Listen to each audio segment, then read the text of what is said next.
Hey guys, Sharon here with the next installment on our adventure through the Hololive TDs. This time we are going to be looking at Generation 4. This is the generation with our beloved Coco Kaicho. Unfortunately, she is no longer here with us, so let us honor her by making a deck with her cards.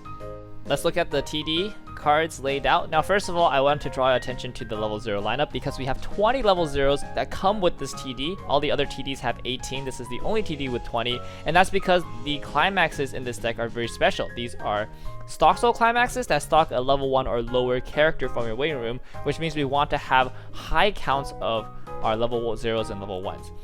Also, notably, these two climaxes have double soul climax triggers, which means that they don't plus when we trigger them, which is something to consider. It's kind of like a detriment, but we do get to push a lot of soul damage because of that. Besides that, we also have a 3-4 event. This is the only level 3 event in Hololive. It's a finishing event. It doesn't really do anything for our mid game, which is also something we have to be aware and considerate about. Now I'm going to highlight some of the noteworthy cards in this deck, and there are actually quite a few of them, which is really nice.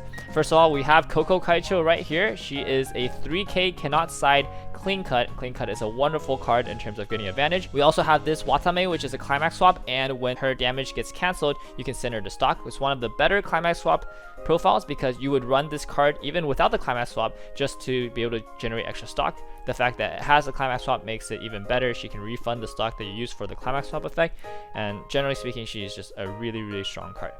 Another card I actually want to point out, this card's not run in very many decks currently, but I think it's a very strong option, and it is this 1-0 Toa. This Toa has an effect we commonly call Time Machine. When she gets a reverse, she can send herself to memory, and then she comes back the next turn.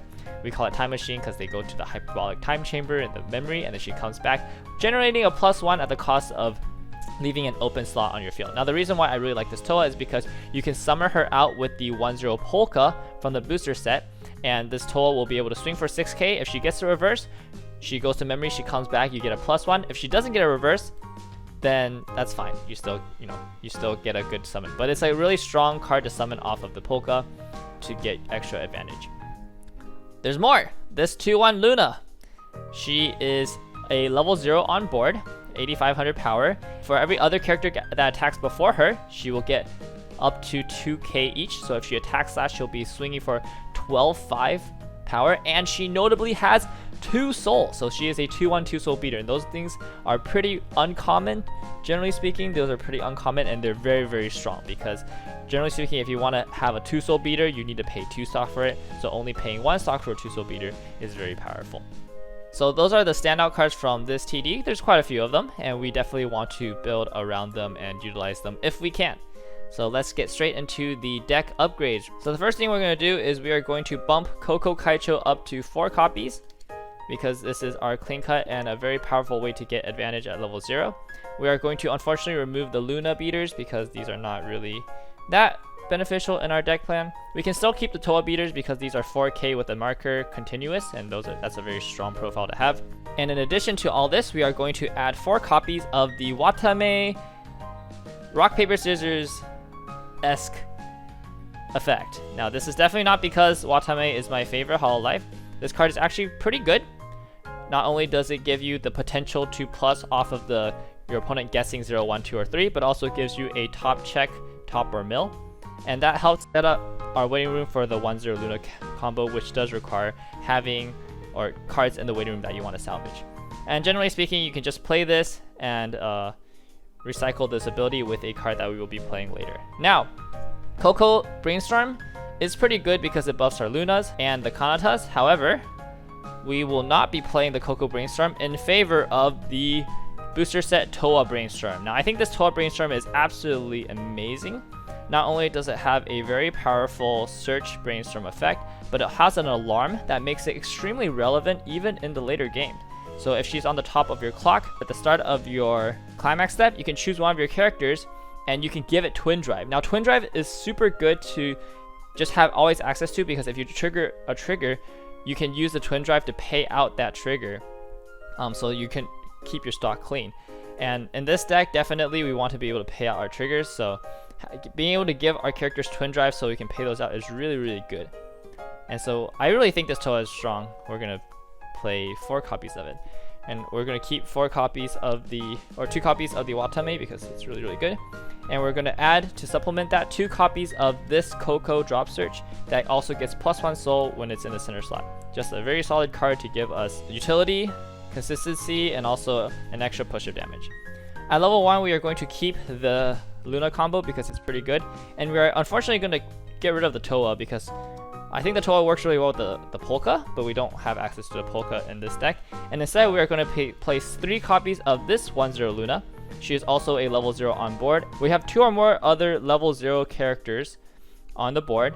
She gets the ability, when one of your other characters gets front attack, you can pay 1 and send her to the waiting room to bounce that other character to your hand. So this is great for recycling our on-play effect cards, like the Watame and the Drop Search. But it's also really good to recycle our Climax combo. So we play the Climax combo, get a reverse, and the next turn we use this effect, we bounce the Climax combo back to our hand so their character doesn't get to reverse and their character stays on board. Next turn we play the Climax combo again, and then we try to get another reverse. So definitely a really strong synergy here. I just think this Luna is really, really good, especially if you have good cards that can be played over and over again. At level 2, we are going to bump the 2-1 Luna copy up to 4. I'm missing the last one because it's a foil. I don't remember where I put the foil, but we definitely want to see this 2-1 Luna all the time. It's a very, very cost-effective attacker, and it also swings really big if it's the last card that's attacking. Actually, even if it's the second to last card attacking, it's still 10-5 power, which is fairly good, and we definitely want to kind of index into that. And we are going to remove the Watame back row. The Watame max row not bad, but we don't need the top check in this deck for any reason. Instead, we're going to play 1 copy of the Toa back row. This Toa back row has the potential to refund the stock that you spend for it, and she also has the effect which you can sack her to move one of your opponent's characters to an empty board position. So you can use this ability to bring up one of your opponent's back rows to kill a pesky back row, should the situation arise. So definitely a strong card. Now, some people might really disagree and not like what I'm about to do next, but we are going to remove all the Kanata counters from the deck, and we are going to remove the 3-2 Kanata. Now, I love Kanata. She's actually one of my favorite Hololive characters, but unfortunately her Climax combo is not very good in this deck. The problem with her Climax combo is that it's a combo that you want to loop. However, in this deck, because it's not on a gold bar and our climaxes don't plus, it's very difficult to actually get ourselves into a situation to loop this climax. In addition, Kanata comes out at level 2 with a 10k body, and she does heal, but she does not have any form of protection or any way to make herself bigger. The climax combo does not give her additional power or any kind of protection. Therefore, it's actually very difficult to protect the Kanata. You're supposed to salvage the 2-1 Kanata with the combo to use the 2-1 counter to protect the Kanata, but that's actually just like a lot of resources, and you still lose to hard removal. So I just don't think this combo is that good. It's not very loopable, kind of costly to protect, and I'd rather index into a strong finisher from the booster set, which is the 3-2 Toa. Now the 3-2 Toa combos with the 3-4 event to create a very, very strong finishing turn. She doesn't have a come into play effect, which is a pretty detrimental for any card that we want to run. However, her finishing combo is really strong. You can pay to dish the event on attack and burn 2 times. That's a very, very strong push. We only need 3 because we're never going to resolve more than 3. Actually, we're probably not going to resolve more than 2 at any given time, and it's just a really strong finisher. The rest of our deck doesn't really require a lot of stock, therefore I think we can just put all our resources into the end game with the Toa and the event to close out games quickly. So that's my take. Maybe you won't agree with that, but I think it's better to invest resources into the Toa.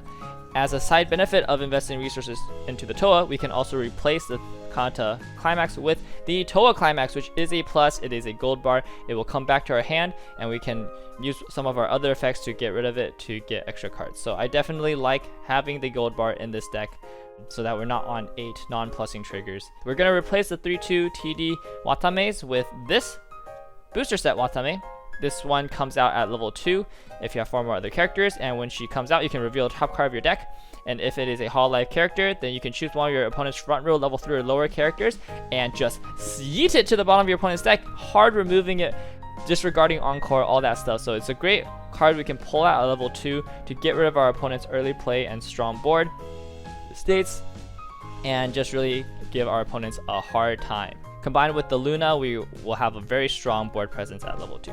We're going to lastly be playing one copy of this 3-2 Luna. This 3-2 Luna is good in situations where our opponent is almost dead and we just want a little bit of extra damage. It's also good to give us a little bit of survivability. She's a level 0 on the board, but your opponent cannot side it. And whenever she gets front attack, you can look at the top card of your deck and you can leave it on top or send it to the waiting room. So if we see it's clean, we can mill it so we don't take that damage. And whenever she gets a reverse, we can discard a Hololive character and burn our opponent 1. So it's really good. We have access to burn 2, burn 4, and burn 1 in this deck, meaning our finishing turns are actually really strong. We have a lot of different ways we can finish our opponent. And lastly, we're going to up the event to 4 copies because we want to see it all the time for our Toa. Even if we don't have the Toa combo, we can always hard play the event using 4 stock and dishing 2 cards to burn our opponent's 4 twice. Now, 4 is not a very good burn number, especially if our opponent's pretty compressed. However, if they're not very compressed, then burning 4 is actually really good. So it's really nice just to have the option. Again, we have burn 1s, burn 2s, and burn 4s in this deck. We actually have a very strong, potent finishing package. That's why I kind of like this angle and this direction to play for the deck, especially since the rest of our deck doesn't really require a lot of stock. So we can really build up a lot of the stock and use it in this way. So that's my take on the Hololive Gen 4 TD. Let me know what you guys think. Hopefully this has given you guys some inspiration and some ideas for your own deck builds. We got one last TD left and really excited to get through it with you guys. So I'll see you guys next time.